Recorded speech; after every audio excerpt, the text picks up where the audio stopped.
What's up? It is the Sports Live on this Tuesday of divisional round playoff week as the Titans getting set to host the Cincinnati Bengals coming up on Saturday, 3:30 Central Time at Nissan Stadium. We're going live here on Facebook, YouTube, and Twitch, also tweeting out our YouTube links at A to Z Sports, talking today about one Titan who should have more pressure on him than Derrick Henry. And, we're still waiting for the official word from the Titans, the official roster transaction that activates Derrick Henry from injured reserve and puts him on the active roster for this playoff matchup for Titans hosting the Bengals. But one Titan under more pressure, who should be under more pressure than Derrick Henry in this game. We'll talk about that Titan and what his impact must be on Saturday. Then I think we have a really good question, Zach, about Joe Burrow and Ryan Tannehill. And we'll pin these two up against each other,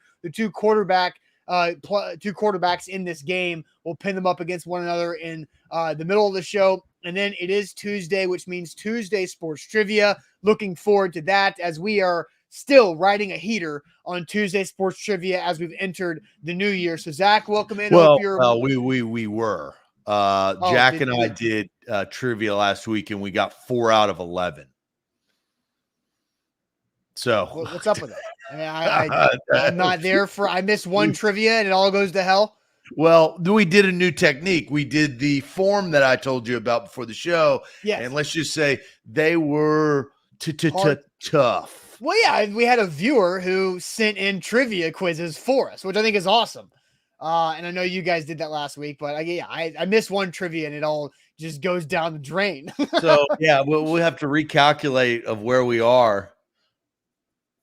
4 out of 11 was our score. That's brutal, guys. I don't even know what to say. But, hey, you have to – in order to rebound, you have to miss. So it's time to get that offensive rebound and put it back in. There you go. We got a philosopher on the show today. I like it. That sounds like a Charles Barkley quote. I don't know. Yeah, maybe. Yeah, I don't know what kind of I don't think it's Socrates or Aristotle. But, hey, we're going hard in the paint on a Tuesday. I'll tell you that. That's one thing for sure. We're broadcasting live on Facebook, YouTube, and Twitch, as Austin said, and we will be tweeting out those YouTube links on our Twitter at A to Z Sports. Man, this is a big week, divisional week. Titans that a bye, waiting for this week's game. They got a big-time matchup against the Cincinnati Bengals. We're going to dive into it. But first, you guys need to share the show and subscribe. When it comes to YouTube, subscribe to our channel. That's what you need to do. Subscribe. Everybody on YouTube that is kind of taken to that outlet, you'll see that subscribe button. Tap that bad boy and ring the bell. Make sure your live notifications are on. Also on Facebook, bottom left corner of your screen, share now to public. Sharing is caring and caring is sharing on this Tuesday. You know what to do if you are a part of that Facebook crew. Share the show. We need to pop up in your Facebook friends news feed. And also, we got massive pregame, halftime, and postgame show coming up this coming Saturday. Come hang out with us, right? If you don't have plans, and a lot of people trying to get their plans together, that should be a part of your plans, your tailgate plans if you're coming to the game. So let's get this party started on Tuesday. Yep, let's get it going officially. Welcome into A to Z Sports, powered by BetMGM. I'm Austin Stanley. He is Zach Bingham. Make sure you follow us all over social media. We're Nashville's on-demand sports network, and we go live every weekday morning at 8 Central Time on Facebook, on YouTube, on Twitch. Also hit us up on Twitter, Instagram, and TikTok. Got to thank our sponsors because they truly make it happen for us, and they help out you guys. Renters Warehouse Nashville, the professional landlords in the area at renterswarehouse.com. Wilson County Hyundai, check them out. Make them a part of your car buying experience for your new vehicle, either at wilsoncountyhyundai.com or just go see them right there in Lebanon. Also, the Bone and Joint Institute, boneandjointtn.org, the region's destination for comprehensive orthopedic and sports medicine health. And get better with Farm Bureau health plans, better coverage, better rates, better service. Learn more about a plan for you at fbhp.com, Farm Bureau health plan. So you made I thought about some early shade because you talked about people having big plans on Saturday. I do have a close friend, Zach, who you know personally as well, who has a a birthday party for their young child that was scheduled 2 months ago from 3 o'clock to 4:30 on Saturday. And that stuff happens, right? I think you're muted. I think you're muted. I think you're muted. Are you muted? The same thing happened to me. There was two of my friends had a 2:00 basketball game for their children. So they're in a tough spot, right? Now, hopefully that game goes quick. They get to where they need to be. But, what are you going to do? It's Saturday. Yeah. The NFL tries to take over every single day of the week. Saturdays in January are tough. I think a lot of wives, girlfriends, fiancés, what do you want to say? They're ready for football season to end if that is not, truly part of their life. I know there's some diehard. Now, a 2:00 basketball game for a kid, that thing's over by 3:30. Now, it depends on what you do afterward. You got to go find a TV and you can come join us to the mainstay or watch us. But that game is over by 3. This birthday party is tough. But anyway, so let's get into this because we're still waiting for the transaction to come through from the Tennessee Titans saying that Derrick Henry has been activated to the roster from injured reserve. That has not happened yet. He is still practicing. He is working through his return to play protocol that Mike Vrabel has for everybody, and it's always an individual plan. But there's no doubt that there will be a lot of pressure on Derrick Henry if, in fact, he does play, which is assumed that he's going to play against the Bengals. But there's one guy who is also under an immense amount of pressure to perform Saturday in Nissan Stadium in front of a sold-out crowd of Titans fans, and that is first-year Titan Julio Jones. Julio Jones was brought in to this organization, Zach, for this game. He was brought in to perform in the playoffs, to help them win playoff games, and to reach a Super Bowl. Julio's been to the Super Bowl once, and they had a 28-3 lead, and they lost it. He's tasted some of it, but, he hasn't been able to get back, and he hasn't won a lot of games since that Super Bowl loss because they were struggling in Atlanta so much. But you trade a second-round pick. You also give him a restructured contract that puts $15 million into his pocket, and now he's missed a handful of games. He only scored 1 touchdown in the regular season, and it didn't even happen in the calendar year 2021. It happened 2 weeks ago in Houston in the last game of the regular season. Julio Jones has to perform on Saturday to help the Titans win a playoff game because really this trade is not a bust yet. If Julio can help the Titans get to the Super Bowl, who cares about the regular season because the eventual goal will be met or close to being met, but he's got to help them and perform well on Saturday. Well, and that goes to the likeliness of that happening, right? And one word to describe Julio Jones's season with the Tennessee Titans fans, exhausting. It has been an exhausting experience from even the talks of them trading with the Atlanta Falcons dating back to May and then actually doing the deal, then training camp him missing time because they want to protect him because of his age and obviously his proneness to injury. Well, that came to fruition all season long. And it has been an exhausting journey for Titans fans that, I will say this, you see people on game day or Titans fans on game day, whether they're previous Bama fans or they just are excited about Julio Jones wearing the number 2 jersey. Right. That thing holds no weight and hasn't held any weight all year long. I feel good. I don't feel good. I feel good. I don't feel good. That's been the game back and forth. Now, here is the one thing of where we are right now. And Austin, I do adamantly agree with you as this is the moment that the Titans front office and coaching staff have been waiting for when it comes to trying to get and squeeze the most juice out of Julio Jones. Starts in the playoffs. Can he make some big catches? Can he make touchdown catches, grabs? Can he get open? And here's a big one. Can he help other players get open? We've seen Nick Westbrook-Akina get that seam. That seam has been his bread and butter for the last couple of weeks. A.J. Brown, we know what that frees up for him. Even Furt got in a little bit of the action in Houston.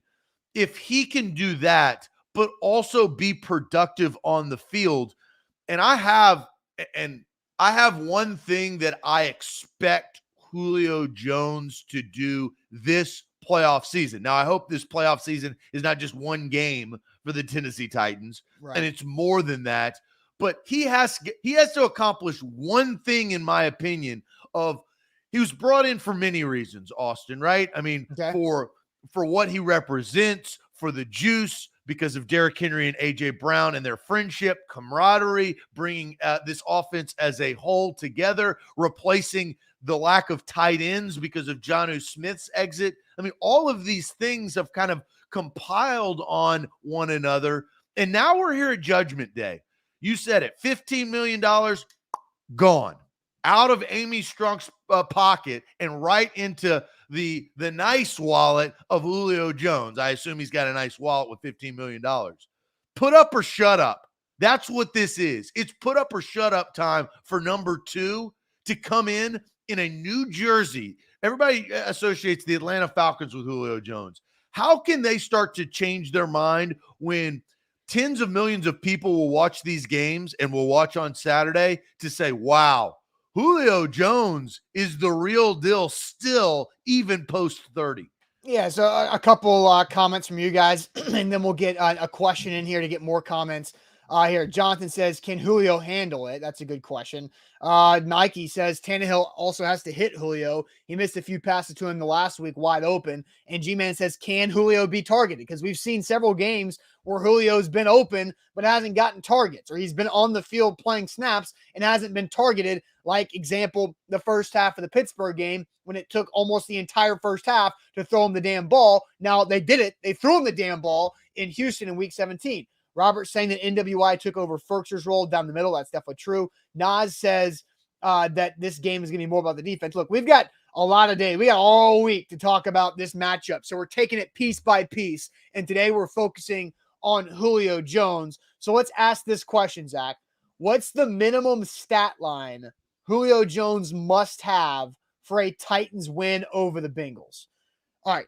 What's the minimum stat line that Julio Jones must have for a Titans win over the Bengals? Now, let's remember this. The Titans have won multiple games this year with Julio's stat line being 0-0-0. 0 catches, 0 yards, 0 touchdowns. So what is the minimum stat line for Julio Jones to have for a Titans win over the Bengals? But real quick, let me tell you guys about Renters Warehouse. Renters Warehouse Nashville, they're the professional landlords in the area. Simply head to renterswarehouse.com to find out how much your home can rent for. There's so many ways that renterswarehouse.com can help you out. They create extra cash flow for you and your family. They set up long-term equity for you and your family to get retirement plan ready, because rent estate is a great way to create extra value for your life, to get retirement plan ready. And they do all the work for you. You don't do anything but get the money. You're not the landlord. You're the property owner. Be the property owner. Don't be a landlord. Let the pros do that at renterswarehouse.com. Yeah, don't forget BetMGM, been red hot of late on the book. I had the Rams first half last night. That cashed real easily for me. I put that in right before the game. I was trying to figure out who I felt like the Rams are going to win. And shout out to our guy, Jack Gentry, that is just going to buy a jersey, a nice Matthew Stafford jersey after Kyler Murray. He was the guy that wet the bed last night. Stafford was scoring QB sneak touchdowns, throwing touchdowns to Cooper Kupp, Higbee, Odell Beckham. Everybody got in on the action right there. Yeah. So look forward to that jersey, old Jack from the Tighten Up podcast, but download the app right there. They are the king of sportsbook. All right, so what is the minimum stat line for Julio Jones that he must have for a Titans win over the Bengals? I am going to head to the comment section. A lot of comments coming in here, so I'm trying to get to the top of these things so I don't miss anybody who got in there early. Donald says 70 yards. Alex says 4 for 60 and a touchdown. Nicholas says 5 for 60. Steven says 75 and 2 touchdowns. Well, if Steven thinks that's the minimum, then the Titans are going to be in for a shootout, right? Nick says 2 catches, 25 yards, 0 hamstring injuries.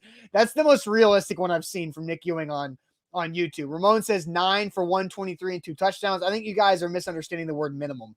Yuri says 6 for 79 and a touchdown. Jose says 50 yards and a tutty.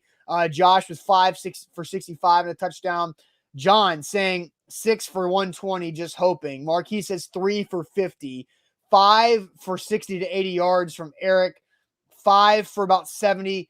A lot of people are landing on that 5 catches for north of 50 yards for Julio. That's what people are saying their minimum must be. Zach, how do you answer this question? Well, the player props are not out yet on BetMGM, and so but I do think that again, you know what the player prop was against Houston, right? Because you had it.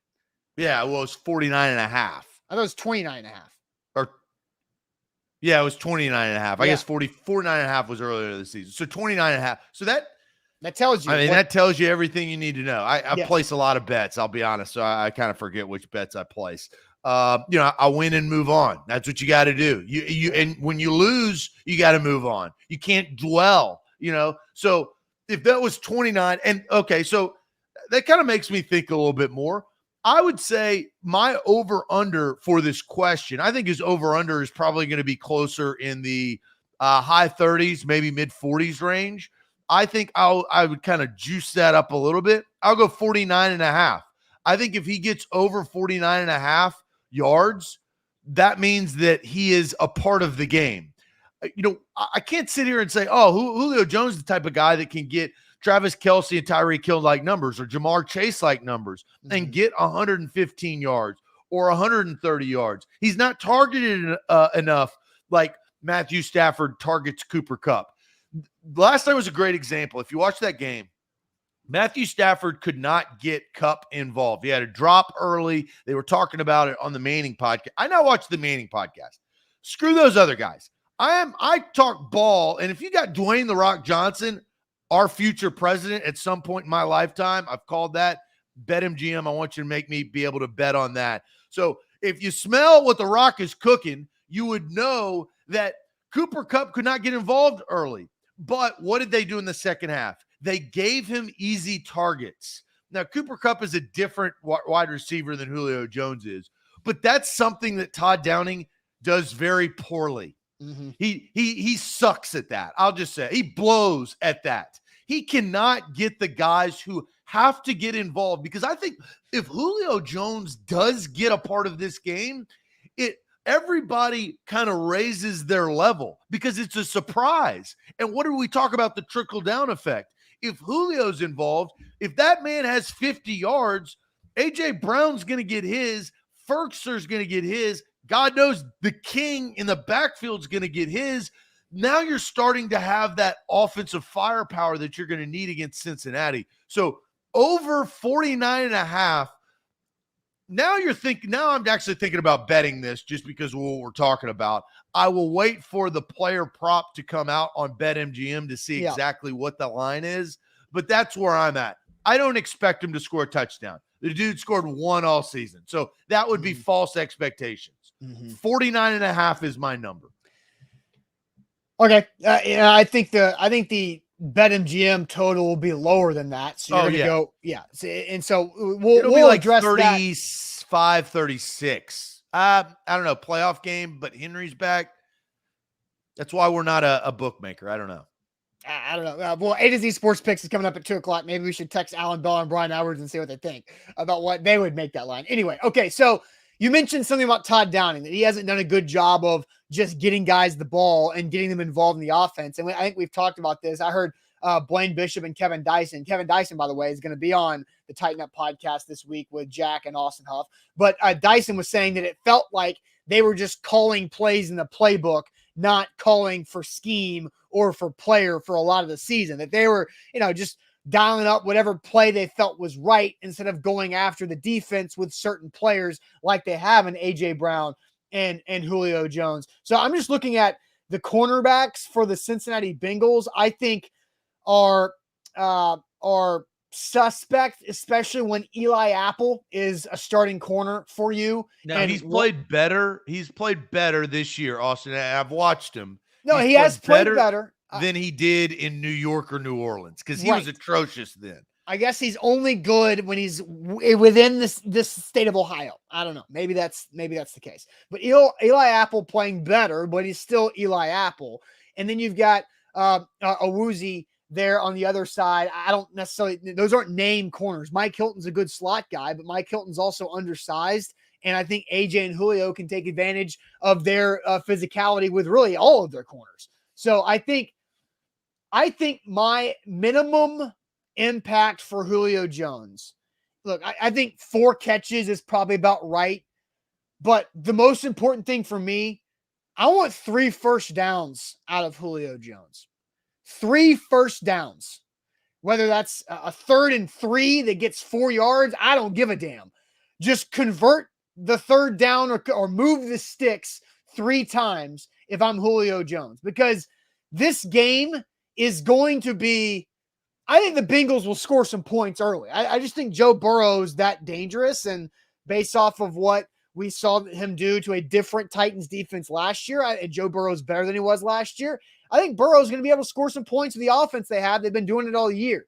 So you're going to have to be able to keep pace a little bit with the Bengals offense early on, and you can't go 3 and out on the opening drive like they did, check it, 8 times this year. 8 times this season in 17 games, they went 3 and out on the opening drive. They punted, I think 12 times on the opening drive. So you've got to go down there and get first downs. I think if Julio can convert 3 first downs in this game, I think that helps you out because AJ will get some. You'll get some in a bunch of different ways. But I think Julio's had to have an impact. Give me 3 first down conversions. So perfect case scenario. We always do best case scenario and worst case scenario. Worst case scenario is he doesn't do anything. Best case scenario is he has 3 first downs. He has 4 catches for 49 yards and or 50 yards, right? Because now you get the average over 10. Right. And look, we're asking for $15 million. Your ass should be giving me 115 yards a game. That's what you should be putting up Jamar Chase numbers. Yeah, $15 million a year. But again, because of what we saw over the last 5+ months with Julio Jones, is we cannot continue to keep our expectations that we had in August or July for Julio Jones. Like, we have to move the target. We have to change and adapt our expectations. And I think Julio Jones, 3 first downs, I think is a legitimate expectation for Julio Jones in this playoff game based off of what he did this past season. And I think 50 yards is too. I think we have lowered our expectation, right? If you were to ask the same question as you said at the beginning of the season, it's not even close to what we're saying right now. Well, do you know how many times he went over 50 yards in a game this year? Twice. He played in 10 games. He went over 50 yards 3 times. What was the 3rd time? It's Seattle, Buffalo, because he had a 48 catch off of that was the acrobatic catch. Yep. And then Houston. Oh, yeah, forget about Houston. Now, he had 47 against the Colts in the first time, and he had other games where he was in the 30s 3 times. And so just not a lot of games. And he had the Pittsburgh game 0. The Niners game on Thursday night, 1 for 7, right? So he didn't play. He didn't finish the Pittsburgh game. So here, I'm going to call timeout. Okay. Here's where we've talked a lot about what our expectations for Julio Jones are, should be, aren't, all of that stuff. Here is where I do think, Austin, that there should be some more optimism heading into this game regarding Julio Jones to get over 50 yards, 3 first downs, and 4 catches. I think that we should be optimistic that this is going to happen. And here's the reason. I think he's kind of trended. I think Houston was a big game for him to get him back in the mix. He played well. He didn't play great. He played well in Houston. And that game was weird towards the end as Houston made a surge. Mm-hmm. He got an extra week because of COVID, having COVID the week prior. And then he got an extra week, really 2 weeks, because they were the number 1 seed. So hamstrings should be better. He also played, which is good, in the last week of the season. And now Derrick Henry is back, right? And so with Derrick Henry and A.J. Brown and here's the overall caveat to this, and we'll kind of go into Tannehill. Tannehill's comfort level should be a lot higher. You got your boys back. The boys are back in town. And everybody can relate to this. If you have a college buddies or high school buddies, when you go back and you have an opportunity to hang out with them, maybe it's a night of drinking beer, maybe it's going to a bar, whatever it is, maybe it's just hanging out at the house. There's a comfort level that comes with that, right? Because you know those guys. Now, Tannehill doesn't know, Julio was like the last year transfer, but right. But still, I think the comfort level matters going into this game where everybody's back, and this is the team that you expected to ride with to go after a Super Bowl. Yeah, I just don't know if the comfort has ever been there with Tannehill and Julio, just because there hasn't been a lot of work. Like, we got to remember, there's been no foundation laid between these two because there was limited work that they did in training camp. Julio missed like 20 consecutive days of training camp in August. And then when he came back, Tannehill got COVID and was out for 2 weeks. That's the sad part, Austin. They should have been running back shoulder throws like every single day, every day. They should be running back, like practice. That should be their bread and butter. And we talked about, can you get your bucket? I know AJ's bucket. I mean, I know what it is. I don't know what Julio Jones's bucket is, and it goes to the time or lack thereof that they had this year. But it's gonna, and you hope that doesn't cost them in big moments. Well, and I almost I almost don't want to bring this up just because I don't want Zach to I don't want you to go off the rails, but just hang with me. I have a feeling I know what you're going to say, and you know what it's going to do, so you can say it. I'm going to say, I'm going to do what I'm going to say. It's going to happen, but here is how I feel about this. The connection between Ryan Tannehill and Julio Jones this year reminds me, the lack of connection, if you will, reminds me of the lack of connection that Ryan Tannehill had with Corey Davis in 2019.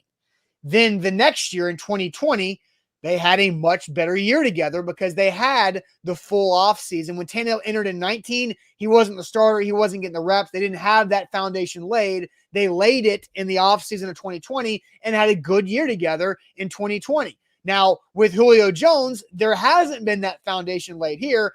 I don't think Julio is going anywhere based on his contract and his guaranteed money. So there's a ability to maybe for next season have that foundation and have a similar upward trajectory. That's all I wanted to say. I'm not saying anything about the ability of the wide receiver. And the only thing that I will say, my reaction is Corey Davis, the reason why he had such a good year last year is because he's the last guy you look at. You had a 2,000-yard rusher in the backfield. You had A.J. Brown coming off of a stellar rookie season. And Jonnu Smith was still there. He's the last guy you look at. That's why he had so many catches. And then when it got down to the nitty-gritty, when they needed him the most against Baltimore, he was nowhere to be found. I don't care. I'm just talking about the relationship between quarterback and wide receiver and using something that we saw with Tannehill in 1 year with a new player and how it worked in year 2 with that player. And I'm saying the only reason why there was probably connection is because that was the guy that was open because everybody else was playing better and who was covered. Corey Davis had the second most targets on that team. So I think if you look forward, I think Julio Jones has an opportunity. That's the point. You're proving my point. They targeted him because he was open because everybody else was doing so well. And then Corey Davis came back to being what he was this year against the Jets. The point is, everybody to watch the Jets. You are insufferable. You are insufferable and so thick-headed that you can't even understand a nuanced point about what I'm trying to say. Let's move on from the Corey Davis thing, for God's sakes. So I think 3 first down conversions for Julio Jones is a legitimate expectation for him to have a positive impact on this game. And you think 49.5 yards is that number for Julio as well? That's my over-under. And you know what? I'll probably put I'm not going to say my number because I got to see what it opens at. I will say if it opens at under 40, which it will. If it's 29.5, I'll put $50 on it. If it's over, then my money will go down. I'll probably put $30 on something that is a little bit higher. All right, Zach, we're about to get into a good conversation about Ryan Tannehill and Joe Burrow. Before we do that, tell everybody about Farm Bureau Health Plans. Yeah, Farm Bureau Health Plans is I mean, it's exciting, I honestly think, because my health plan is changing and I'm going through the process. And so far, it has been enjoyable and easy. And that's what you want. You don't even think about your health plan until maybe you use your health plan or at the beginning of the year. That's kind of where we're at. And just started this partnership with Farm Bureau Health Plans, and it's going very, very well. They've got better coverage, better rates, and better service, and they've been trusted in the state of Tennessee for a very long time. I mean, when you see Farm Bureau Health Plans, that logo, I think it resonates with Tennesseans across the state, and they have the perfect plan for you. You just got to figure it out. I'm in the process of figuring out my perfect health plan. Look, entrepreneur, if you have a young family, they honestly make life easier for you because their rates, I think, and I'll find out here this week, I think they're going to be lower than what I've been paying the last 2 years. Look, inflation happens, everything goes up, right? But also on top of that, I'm going to have better coverage. I'm excited about the possibility of having vision and dental. I wear contacts. They give you an allowance for contacts. She told me this earlier this week. That blew my mind. I was like, I've been paying $100 and something bucks out of pocket, and now I can have a health plan that includes that type of stuff that is perfect for me. Farm Bureau Health Plans. Visit fbhp.com. All right, don't forget, download the BetMGM app. We've been talking about it this morning about the Julio over-under and what we expect to see on Saturday against the Bengals. We'll kind of follow that throughout the week, but don't forget, download the BetMGM app. And tonight, use this code, ATOZ200. So new users, ATOZ200. You put a $10 moneyline wager on any NBA game, and you win $200 if either team hits a three-pointer. Regardless of your moneyline bet outcome, regardless of who wins, who loses, or whatever, you get $200 in your account if either team hits a three-point shot. That is the easiest $200 you could ever possibly make. BetMGM, download the app. That's tonight. Use the code ATOZ200 to put a $10 moneyline wager to win $200 when either team hits a three-pointer. Visit BetMGM.com for terms and conditions. 21 or older, Tennessee only. New customer offer. All promotions are subject to qualification and eligibility requirements. Rewards issued as non-withdrawable free bets or site credit. Free bets expire 7 days from assurance. For a problem gambling support, call the Tennessee Red Line at 1-800-889-9789. Let's get into this conversation about Ryan Tannehill and Joe Burrow. Zach, who do you trust more in a fourth quarter need a TD drive, Ryan Tannehill or Joe Burrow? Who do you trust more in a fourth quarter need a touchdown drive, Ryan Tannehill or Joe Burrow? Because odds are, I think this game's going to be close. I think more games are going to be close this weekend than what we saw in Super Wildcard weekend. But I think these two quarterbacks have firepower. They've got confidence in themselves. And I think it's going to be pretty interesting to see what this fourth quarter is going to look like between the two quarterbacks. Well, let's just rewind to a couple of days ago. And Burrow, when he had the opportunity to close things out against the Raiders, he couldn't do it. The Raiders had an opportunity, right? I mean, it was fourth down. They had all 4 downs in the red zone, and they couldn't get it done. And they had one, last throw towards the end zone that got picked off to end the game and ended the Raiders' season. But, the Bengals got the ball back, and all they had to do was get a first down. And he couldn't do that. Now, pressure's different, right? Mm-hmm. When you're down and you have 2 minutes to go, can your quarterback lead you to a win? So here's the thing. You have Tannehill, who hasn't had his best year. He's probably had one of his mid-grade years, right? Because he had 2 good years in Miami, and since he's put on a Titans uniform, other than this season, he's been stellar. He has been close to elite. But he's kind of come back to the means because of the injury situation.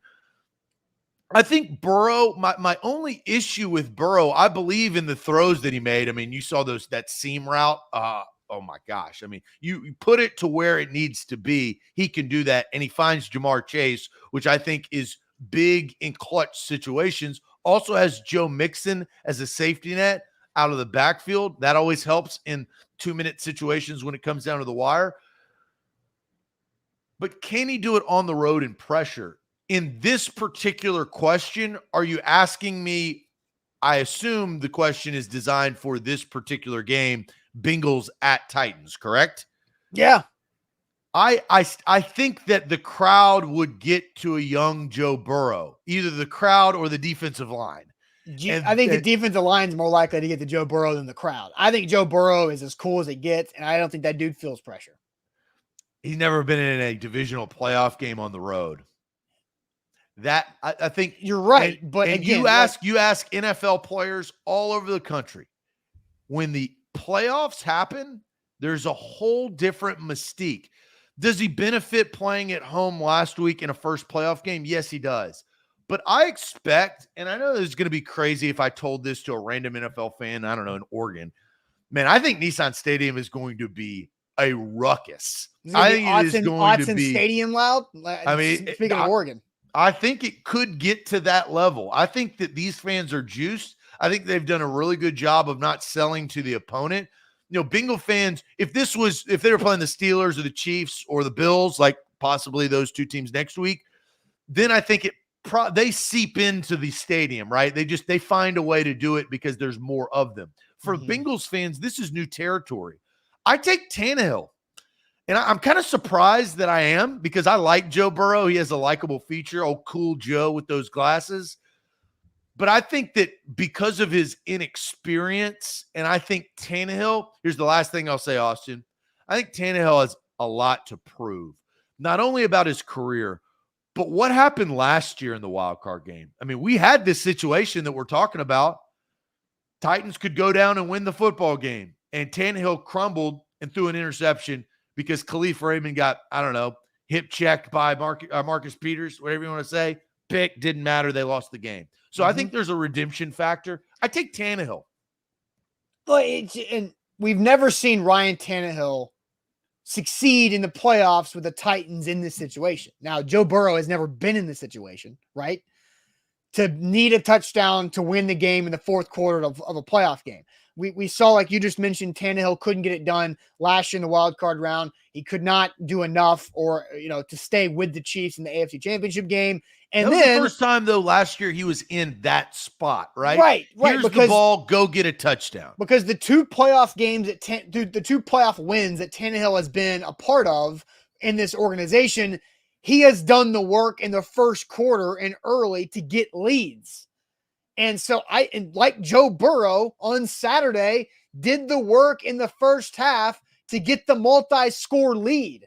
And then, you mentioned they needed a first down there at the end to win the game. They ran the ball twice, ended up losing yards. They tried some fancy stuff with Jamar Chase and got into a 3rd and 11, and he threw the ball to Uzoma for 7 yards to keep the clock moving, right? And so, that wasn't an on Joe Burrow, couldn't get a first down type of situation because of the play calls that they went with.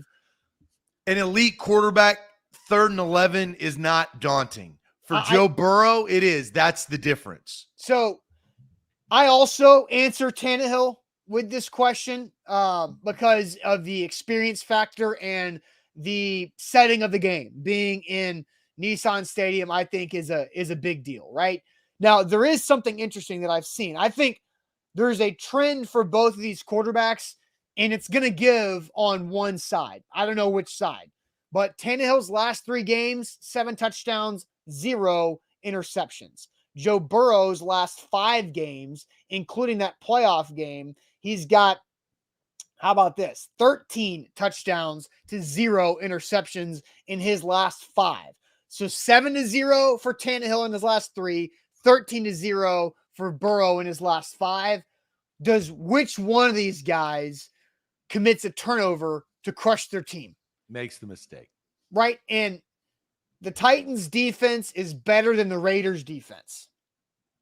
I think. I don't think that's shocking. No, they are. Yeah. And so can the Titans defense do something to force Joe Burrow into a bad situation? But remember what happened when these two teams played in Cincinnati last season. I think it was the opening drive. Ryan Tannehill, bad interception in the red zone to allow the Bengals to get a jump start on that game. Yep. Rolling to his right, threw back across his body in a small window to A.J. Brown, picked off. that'll take points off the board. That'll lose you football games or get you down early, right? Yeah. And the Titans, as we mentioned, they're a team that does well with a lead because of how they're structured, run the ball and play good defense. So, and they've been in plenty of these situations where Tannehill has had to go win the game. And since he's been a Titan, he's actually done a lot of that. He's won a lot of games because of his play at the end. Yeah. Here's one caveat that both of them have: sneaky athletic. Both of them are have the ability, and I think Tannehill, I think he's struggled with this maybe of late, have the ability to get out of situations when the line closes down, right? Go up or out and around. That is a feel thing. That is an experience thing. So I think, and I'll say this, the quarterback that can utilize that attribute the best, that is who will win the game, is because they're not statues. They are a threat with their legs. That can extend drives. That can get first downs. And both have the ability to do it. We saw Joe Burrow last week or this past weekend. That's how that touchdown, the controversial touchdown that was not even close to being out of bounds, it was him scrambling and making a play. And when that breaks down, that's when wide receivers, all of a sudden, they look around and they're wide open. Yep. Yep. And I think a good point here from Orlando, our guy on Facebook, says Burrow goes off schedule a lot, and that hurts the Titans in that area. The Titans struggle when things go off schedule. It's hard to play defense when things are off schedule. That's why athletic quarterbacks are preferred this day and age. But also, think about this. Tyrod Taylor did that to him. Yeah, no doubt. Somebody mentioned, scrolling back up to these guys, G-Man says both of the quarterbacks are sackable. Did you know that Joe Burrow was sacked 51 times this season? Yeah, I think he led the league. Ryan Tannehill sacked 47 times this season. So, yes, both quarterbacks are very sackable. The Titans have a better defense than the Raiders, and the Raiders got to Joe Burrow twice. But that extended play ultimately was the difference in the game because it was a 7-point game, and that touchdown right there at the end was huge because, you know, the inadvertent whistle or not, if Joe Burrow doesn't make that play and the Bengals kick a field goal, the Raiders kick a field goal to tie to get to, in that, or they, you know, don't go for it on fourth down in that situation at the end of the game. Well, when you talk about sacks, it backs you up, right? So now it's 3rd and 11 and it's 3rd and 12. The Bengals are actually better. I feel more confident that the Bengals can get that than the Titans, right? The Titans aren't set up for 3rd and long. They're set up for 3rd and short and getting into situations. Here's one thing that we'll talk about later in the week. It's only Tuesday, boys and girls. We got a lot to discuss. Austin, we need to put this on the docket. All right. Coaching aggressiveness. Coaching aggressiveness. I think this will be a key factor in Saturday's game. Coaching aggressiveness. So, and if you're watching right now and you're watching the game, there will be a situation where one coach needs to be aggressive. What's going to happen? So let's talk about that later in the week. Sounds good. Let's go ahead and wrap up this big Tuesday show with Tuesday sports trivia. We need a rebound because apparently if I go away, trivia goes down the drain. But let's get a rebound here, Zach. But first, tell everybody about Wilson County Hyundai. Yeah, Wilson County Hyundai is where you need to go to get your next ride. It is a quick trip down I-40 exit 236, wilsoncountyhyundai.com. You can check out the Palisade, which is their full-size SUV. You can check out their Sonata, which is their 4-door sedan, which I own. I own a Sonata.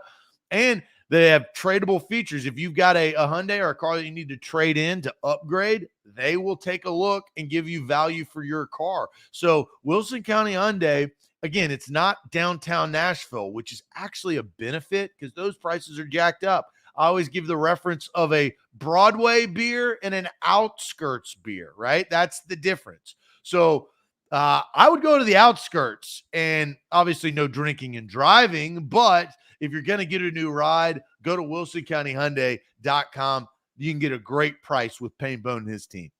Don't forget, download the BetMGM app today. Use code ATOZ200. That's ATOZ200. You place a $10 wager, moneyline wager on any NBA game tonight, and you get $200 when either team hits a 3-point shot. That's going to happen. Free $200. That's code ATOZ200. And a $10 moneyline wager is what unlocks that new user situation there for you guys. Let's do it, Zach.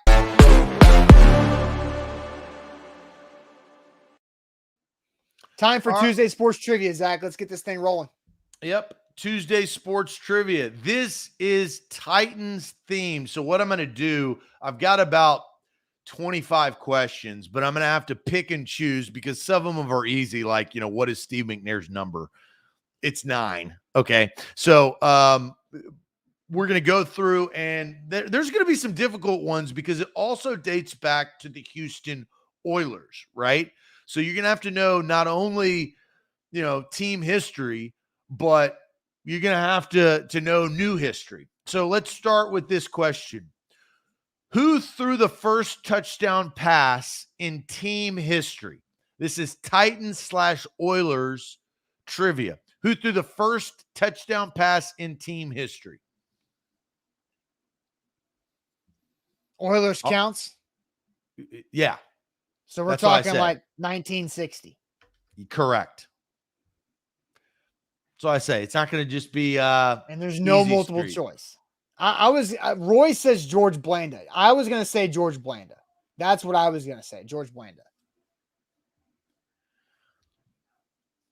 But again, he could have started in 1961. But George Blanda was what I was going to go with. I think it looks like that's what the chat is saying. I think that's the most realistic answer we can give. Again, no Googling. So, because, So I say, I kind of want to, we're trying to figure out this trivia game, as we go. I kind of want to put a timer on each question. I say we go with George Blanda because I don't think that's something that nobody's going to Google. All right. Like nobody Googled that answer. Lock it in? Final A to Z, George Blanda. That is correct. Oh, all right. I didn't know we were going to get the answer out of this. I thought we were going to keep rolling. But anyway, well, so 1-0. Somebody Googled, and you know how they got caught? Kurt. I thought Kurt did. Kurt, you cheated. Kurt, you're now going to have to be in timeout, and I'm going to put you in timeout right now. I'm not going to, this is going to be a warning, but Kurt, you're being put in timeout. I'm literally putting you in YouTube timeout as we speak. There you go. Your timeout. You cheated. And the reason why I know how you cheated, that's why there will be a 45-second clock after the question. So am I doing this clock? I've got the clock. Okay. After I read the second question, 45 seconds on the clock. All Charlie Hennigan actually scored the first touchdown, but it was received. That's who received it. It was thrown by George Blanda in a 37-22 victory over the Oakland Raiders. So, sorry, bud, you're in timeout. Maybe come back tomorrow. Next question. This is one I think we can all get. Okay. Which Titans QB was named to the Pro Bowl despite throwing more interceptions than touchdowns? That's Vince Young.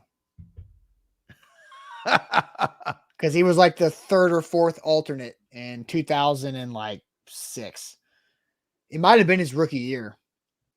It was because he backdoored his way in. He got rookie of the year and he backdoored his way in. Yeah, because they won a bunch of games. So Vince Young, final A to Z. Yes, 13 touchdowns thrown, 13 interceptions, only 12 touchdowns thrown. Yeah. Interesting. What year did the franchise win its first league championship? 1961.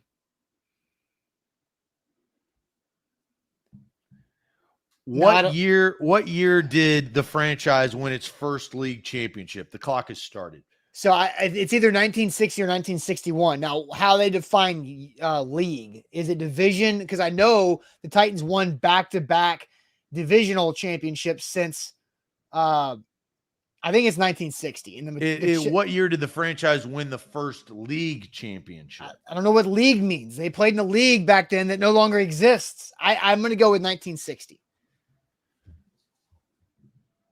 You have 15 seconds. You want to Final lock A that to Z, in? 1960. A lot of people are saying 1960 in the chat. All right. The Oilers won their first 2 AFL championships, defeating the Chargers in 1960 and 61. So you're correct. Yeah. All right, 3-0. Let's roll. Which running back was known as the human bowling ball? Which running back was known as the human bowling ball? It's got to be Earl Campbell, right? I don't. There hasn't been a Titans running back who's been known as the human bowling ball, and the only. Now we've got Jay Tyus is Maurice Jones-Drew. It's got to be we're at 23 seconds. Now G-Man says, what is that? G-Man. We got 5 seconds. I think it's Earl Campbell. You gonna lock it in? Final A to Z.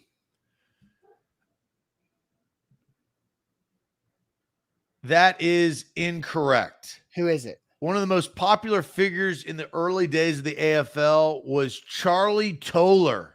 Yeah, okay. Nobody guessed that, so we can move on. So 3-1. Nobody guessed that? Nobody guessed that. A lot of people said Lorenzo Neal, but he was a fullback, and they clearly said running back in the question. So, all right.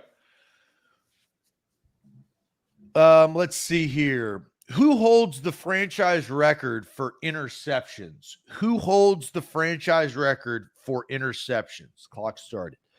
Oh, man.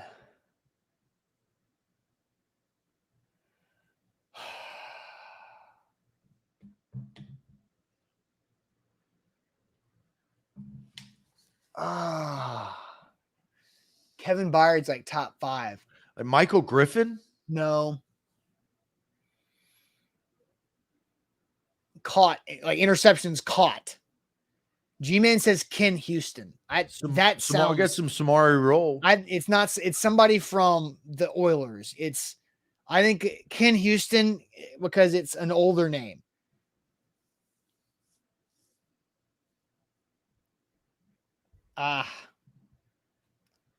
So I'm altering it. It will be 60 seconds from here on out because there is a delay for Facebook. I want to give the chat a little bit. I give them 10 more seconds.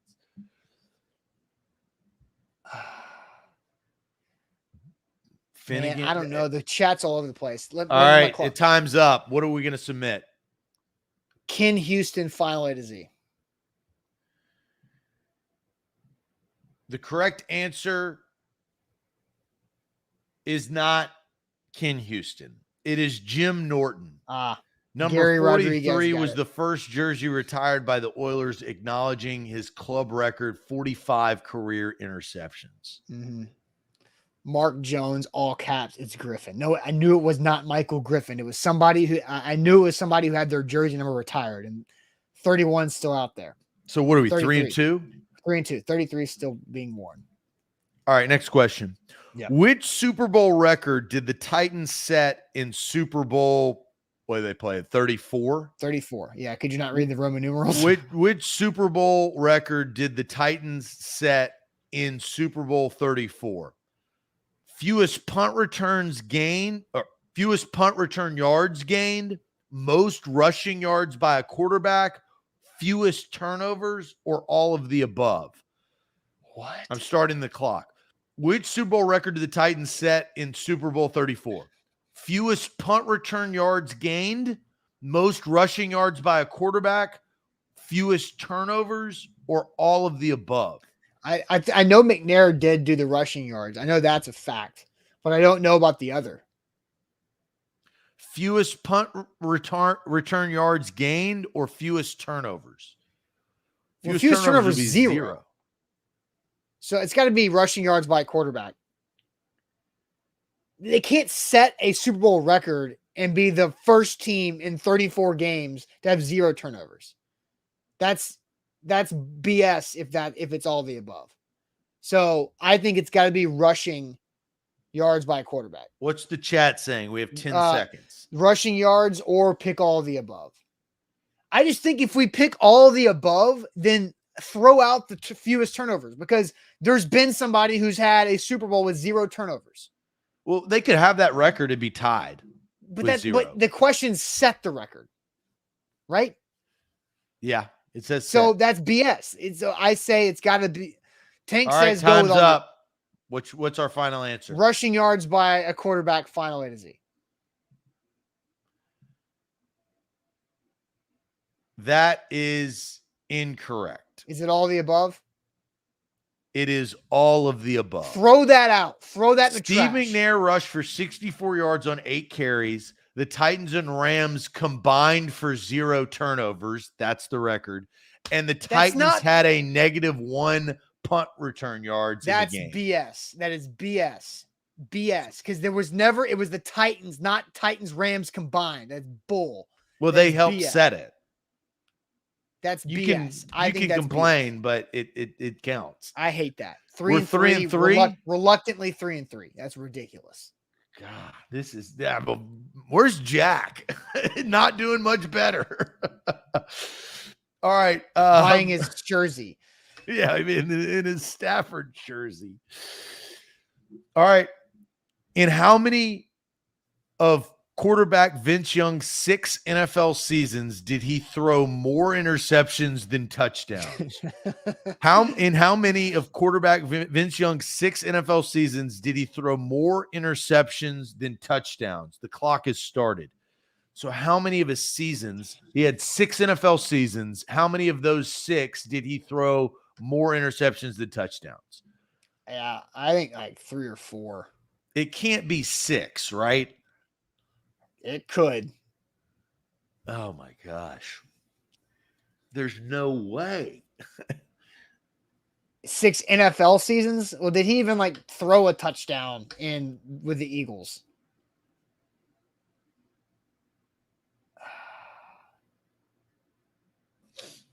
I think What's 3. the chat saying? We got 3 is the seconds, most popular answer. We're okay. 3, 3 is the most popular. I think we got to go with the chat on this. Let's roll with the chat. Final A to Z 3.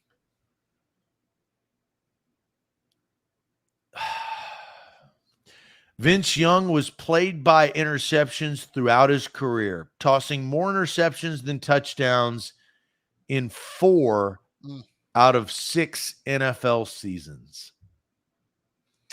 Man, we are now. What is this show? What do we even do this for? Have more incorrect than correct. 3 and 4. Ugh. That may be. All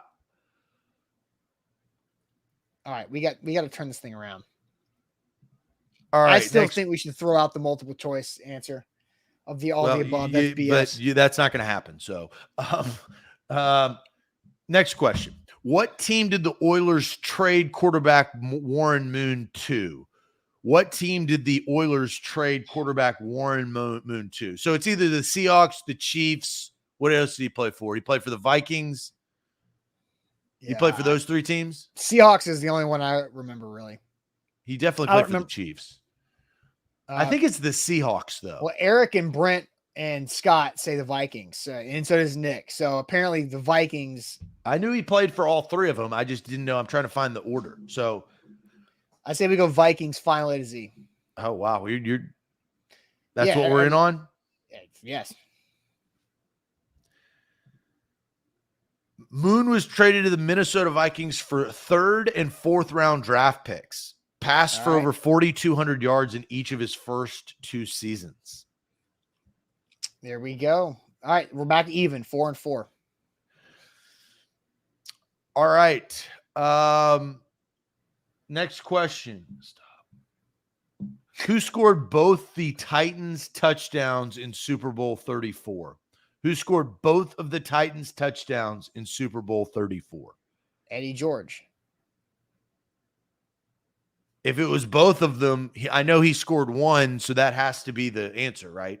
Yeah, Eddie George. Yeah, Yes, Eddie George final A to Z. Well, it wasn't Kevin Dyson. No. Ugh, that hurt. That stung. It's been 22 years. People don't forget. You want to lock that bad boy final in? A to Z. Yeah. 95 rushing yards, 35 receiving yards, and 2 touchdowns. All right, where are we at? We're at 5-4. We need this one.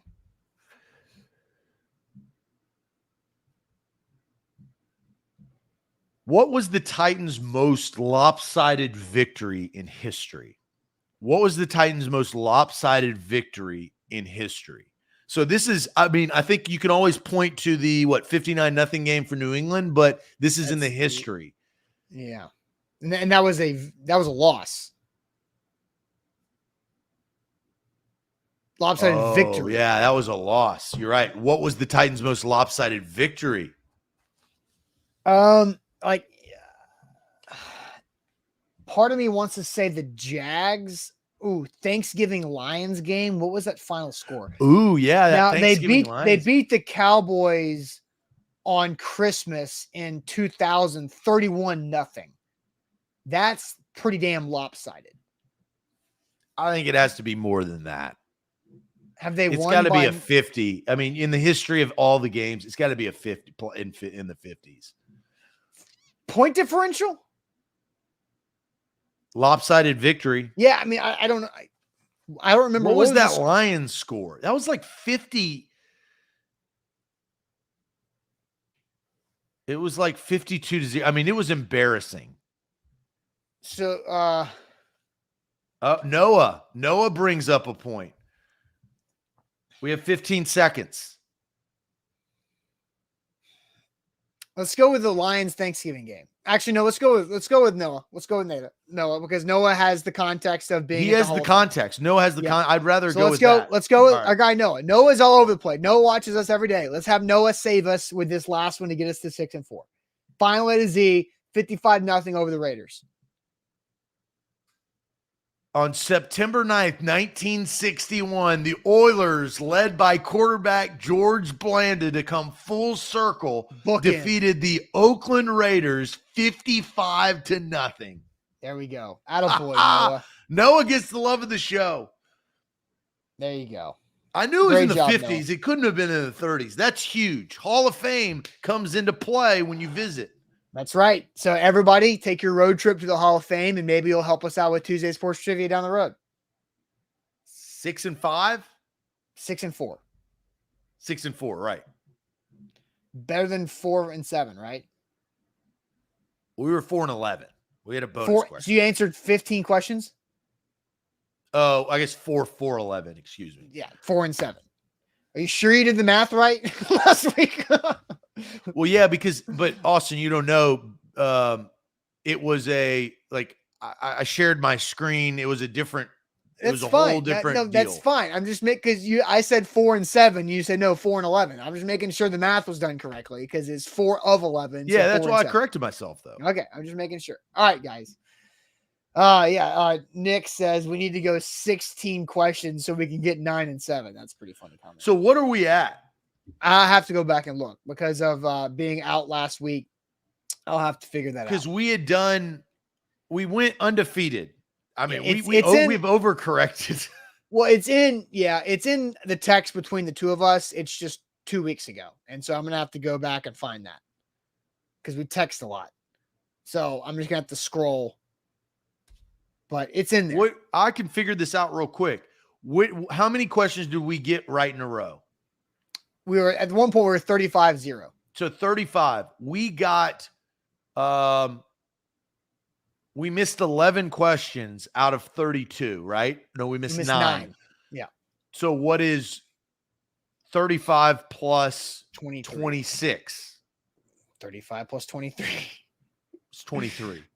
Is 58. We were 58-67 at one point. Okay. So now let's add our total here. There was another week though. So there was this week 6-4, you guys going 4-7, and then the 2 weeks ago that I don't remember the results of. Okay. Well, okay. We'll recap. next Tuesday, Yes. sports trivia. We need to learn a little bit more about the team, the history of the team that either you're a fan of or that we cover. Yes, no doubt about that. All right, guys, have a great rest of your Tuesday. Content galore. Check it out, a2zsports.com/Nashville for all of our Titans content there. Also, Buck Rising will be live at 8 o'clock tonight for A to Z Sports Primetime. Check out the A to Z Sports Podcast Network for more, and we'll see you guys bright and early on Wednesday for a Throw and Shade Day. Appreciate it. Sorry for math.